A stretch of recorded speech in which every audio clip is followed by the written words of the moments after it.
Tata.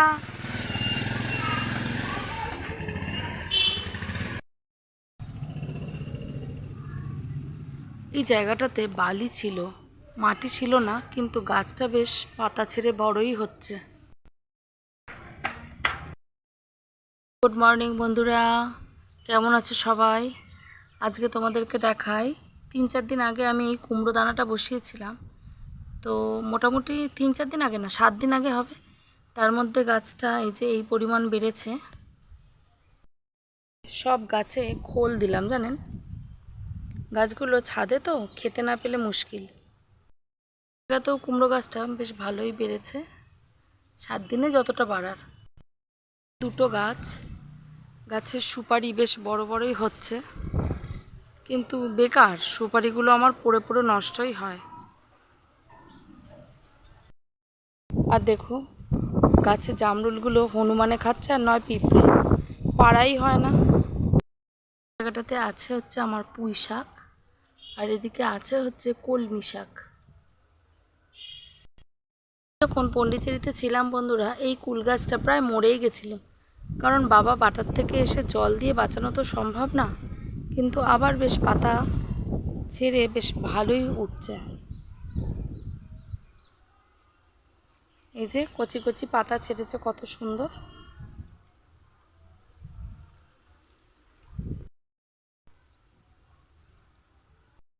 লঙ্কা গাছে তবে প্রচুর ফুল হয়েছে, জানি না কত লঙ্কা হবে। এখানে লঙ্কাগুলো প্রায় লাল লাল হয়ে এসছে, তবে আরেকটু লাল হলে তবেই তুলব।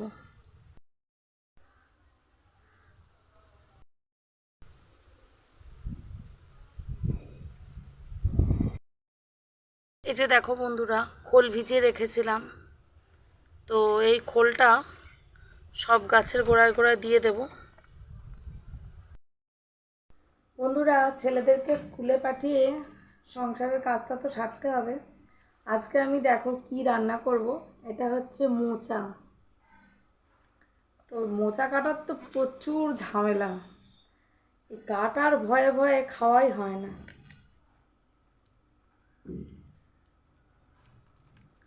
আর আজকে করব পেঁপে আলু দিয়ে মাছের ঝোল, পাতলা মাছের ঝোল। কালকে যেহেতু মাংস খেয়েছে, তাই আজকে আর রিচ করব না, আজকে একটু হালকার উপর দিয়ে করব। তো এটা হচ্ছে চিংড়ি মাছ দিয়ে মোচা চিংড়ি করব।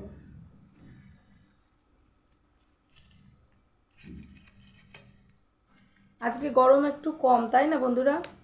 আজকে কিন্তু বাইরে ভালো হাওয়া দিচ্ছে। কালকে রাত থেকেই অবশ্য দিচ্ছে। এরকম হাওয়া দিলে তবুও গরমের দিনে থাকা যায়। সব সময় তো আর এসি চালানো সম্ভব হয়ে ওঠে না। মোচাটা কিন্তু খুব সুন্দর। আমার আবার একটু থোড় মোচা এগুলো একটু খেতে বেশি ভালো লাগে। আমার মা আবার মা বাবা আবার পছন্দ করে না অতটা থোড় মোচা এসব খেতে। আসলে গ্রামের মানুষ তো সারা জীবন প্রচুর থোড় মোচা সব খেয়ে এসছে, তার জন্য তাদের আর ভালো লাগে না। আমরা গ্রামের মানুষ হলেও যেহেতু অনেক ছোটোতেই শহরে চলে এসেছি, যার জন্য গ্রামটাকে খুব মিস করি। কিন্তু এতটা আবার গ্রামের সব জিনিসের মধ্যে দিয়ে বড় হয়নি যেহেতু, তো তার জন্য থোড় মোচা এসবগুলো বেশ ভালোই লাগে। কি ভাল লাগে না?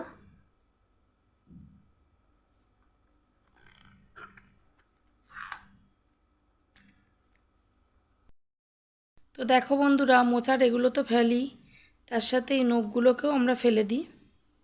আর এইভাবে পরিষ্কার করে নেব, তারপর কেটে নেব। মোচা কাটা কমপ্লিট হলো না, তার মধ্যে ছেলেরা চলে আসলো। বাবালি, চলেছি। হ্যাঁ, অনেক ঠান্ডা পড়েছে, গরম পড়েনি। চলে এসো মা, চলে এসো। এসে আমাকে 1 গ্লাস চা ধরিয়ে দিল। ছেলে বললো, মা 1 চামচ এই নুন চিনির জল করে দাও। তো ওদেরকে একটু নুন চিনির জল করে দিই। অনেক কষ্ট করে এসছে জানেন।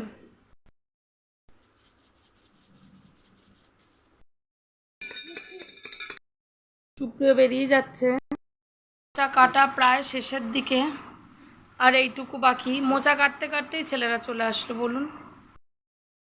এদিকে মোচা কেটে জলে ভিজিয়ে রেখেছি, আর এদিকে সব সবজি একসাথে কেটে রেখেছি, রান্নার সময় বেছে বেছে নেব। আর এদিকে হচ্ছে দুধ জাল দিয়ে রেখেছি। এবার আমি এখন যুদ্ধে নামছি বন্ধুরা, কারণ আমার ছেলেকে দুধ খাওয়ানো মানে তো এক প্রকার যুদ্ধই করা। তো দুধটা খাইয়ে আসি বন্ধুরা। এই মোচাটাকে আমি সিদ্ধ করে নেব না, আমি ওপর থেকে একটু নুন ছড়িয়ে আর ভালো করে কচলিয়ে মেখে রাখবো, যাতে এর যে কোষ্টি ভাবটা সেটা বেরিয়ে যায়। আমি সিদ্ধ করে আমার মনে হয় যে সিদ্ধ করে যদি জলটা ফেলে দিই তাহলে হয়তো এর উপকারটাই বেরিয়ে যায়। তো তার জন্য আমি আর সিদ্ধ করে জল ফেলে দেব না। এটাকে ভালো করে মেখে রাখলে এমনিতেই একটা কালো জল বেরিয়ে ওর কষ্টা ভাবটা চলে যায়। তো ভালো করে মেখে নিই বন্ধুরা। আমার মতো সহজ পদ্ধতিতে মনে হয় কেউ মোচা রান্না করেনি। গ্যাসটা জ্বালিয়ে দিয়ে কড়াটা হালকা গরমে দুটো এলাচ, দুটো লবঙ্গ, অল্প একটু জিরে আর শুকনো লঙ্কা ভালো করে ভেজে নেব।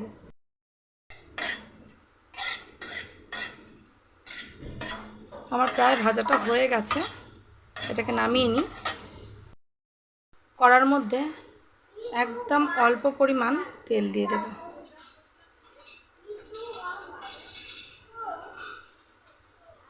ব্যাস, আর তেল দেব না।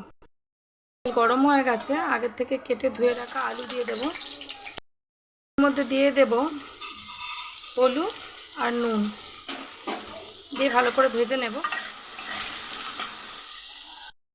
ভাজতে ভাজতে এদিকে আমার এই ভাজা মশলাটাকে পেস্ট করে নেব।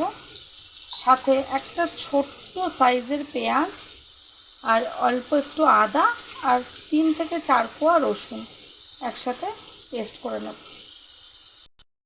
ভাজা হয়ে গেছে, এটাকে তুলে নেব। বন্ধুরা কইটুকুনি আর তেল বাকি আছে, হয়তো হাফ চামচেরও কম। তো আমি আর তেল দেব না, এর মধ্যেই তেজপাতা দিয়ে দেব। দেওয়ার পর আমি যে বেটে রেখেছিলাম পেস্ট আর চিংড়ি মাছ একসাথে দিয়ে দেব।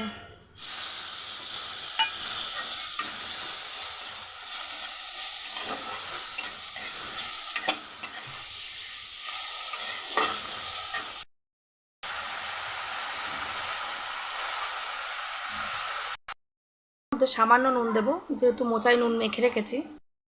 মশলাটার মধ্যে দিয়ে দেবো অল্প পরিমাণ হলুদ, পরিমাণ ধনে গুঁড়ো।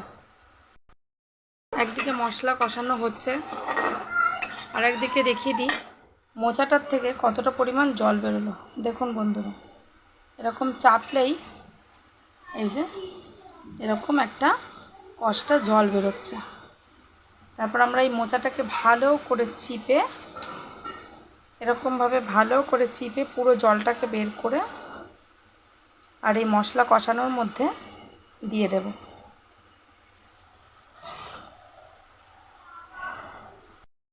তো আমি পুরো মোচাটাকে মশলার মধ্যে দিয়ে দিয়েছি। এবার ভালো করে কষাবো। কিভাবে কষাবো বন্ধুরা, এর মধ্যে একটুখানি পরিমাণ জল দেব। এবার একসাথে ভালো করে কষিয়ে নেব।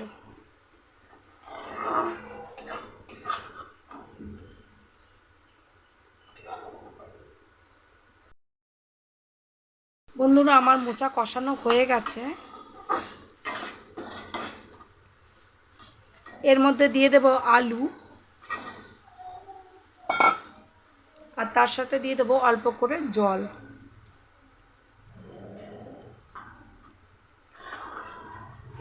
এটাকে সিদ্ধ হওয়ার জন্য ছেড়ে দেব 10 মিনিট।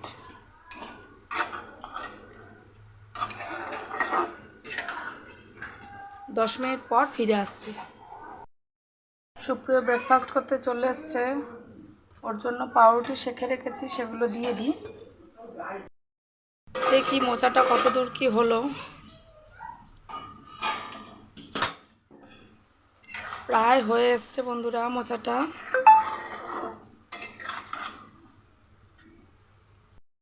তার মধ্যে সামান্য একটু চিনি দিয়ে দেবো, জাস্ট নুনের খার ভাবটা কাটার জন্য। আর আর একটু জল মরলেই নামিয়ে নেব।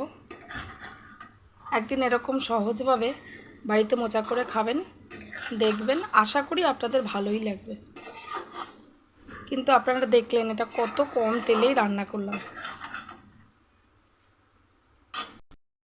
আমার একদমই জল শুকনো হয়ে গেছে, এবার এটাকে নামিয়ে নেব।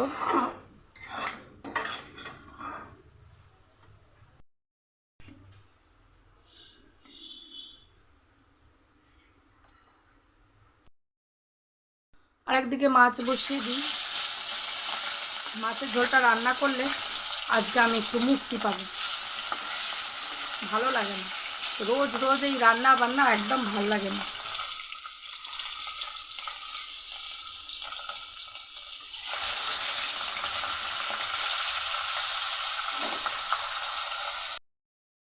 রান্না করতে করতে চলে আসলাম বারান্দায়। ছেলেটা তার দিদিয়ার সাথে কথা বলছে।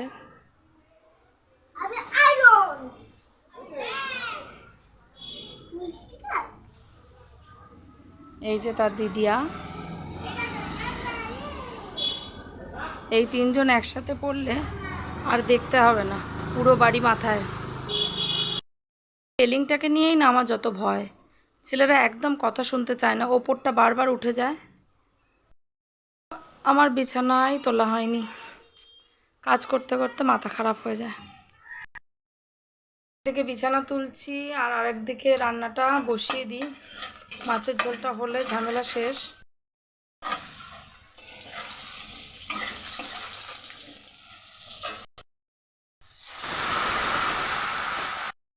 জল ঢেলে দিয়েছি, ফুটলে মাছ দিয়ে দেব।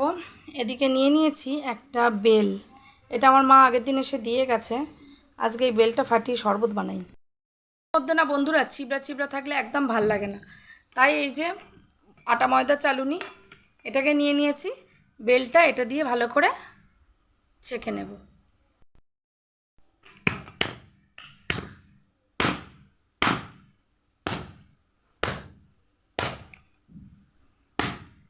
উড়ে বাবারে বন্ধুরা, একদম পাকা বেল, এটাকে এবার বের করে নিই। এই যে ভিতরে যে দানাগুলো থাকে, এই যে দানাগুলোকে আগে বের করে দিলাম। এই দানার সাথে যে আঠাগুলো থাকে না, এটা ভীষণ তেতো হয়ে যায়। এবারে এটাকে বের করে নেব। বন্ধুরা, আমি পুরো বেলটাকে এর মধ্যে নিয়ে নিয়েছি। এবার এটাকে ভালো করে পুরো কাপটাকে বের করে নেব।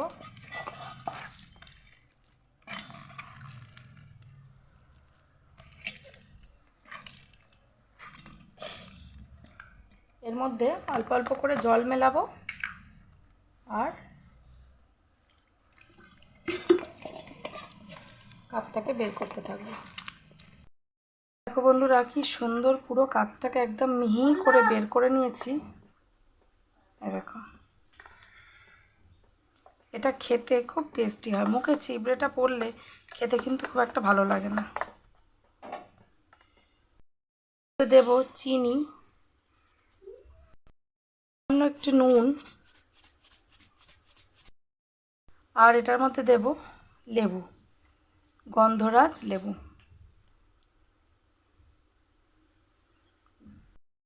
মধ্যে একটু জল দিয়ে ভালো করে এটাকে ফেটিয়ে নেব।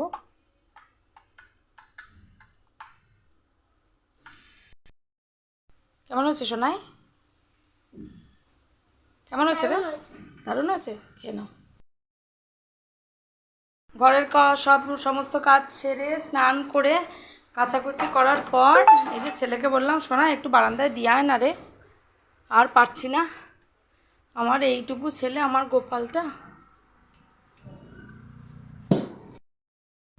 ভাবুন, সব কাজ সেরে আসার পর যখন দেখি বাইরের লোকজন জামরুল গাছে উঠে বসে আছে। আগের বার দুখানা ডাল ভেঙে গেছে, বাধ্য হয়ে কিছু তো বলতে হয়। শুধু এটুকুই বললাম যে কাউকে কি বলে উঠেছেন গাছে? বলুন ভদ্র ভাষায়, এর থেকে আর কি বলবো? এত বড় বড় লোকজন। জামা কাপড় মেলা হয়ে গেছে। আর পরে জানলাম যে আমার নিচে মানে শ্বশুরমশাইয়ের কাছেই এসছে একজন, তার ভাই জামরুল গাছে উঠেছিল। যাই হোক, সেটা তো বড় কথা না, না বলে যখন উঠেছে সেটা তো সত্যিই অপরাধ, তাই না? এগুলো তো আমার যত্নের, আমার শখের গাছ, তাই না বলুন? তো বন্ধুরা, দেখলেন সারাদিন সকাল থেকে কি কাজ করি, আর এখনও অলরেডি বাজে হচ্ছে দুপুর 2টো। তো আর আমি ব্লগটিকে বাড়ালাম না, ছেলেদেরকে খাওয়াতে হবে। তো যদি ভিডিওটা ভালো লেগে থাকে অবশ্যই লাইক শেয়ার কমেন্ট করবেন। টাটা।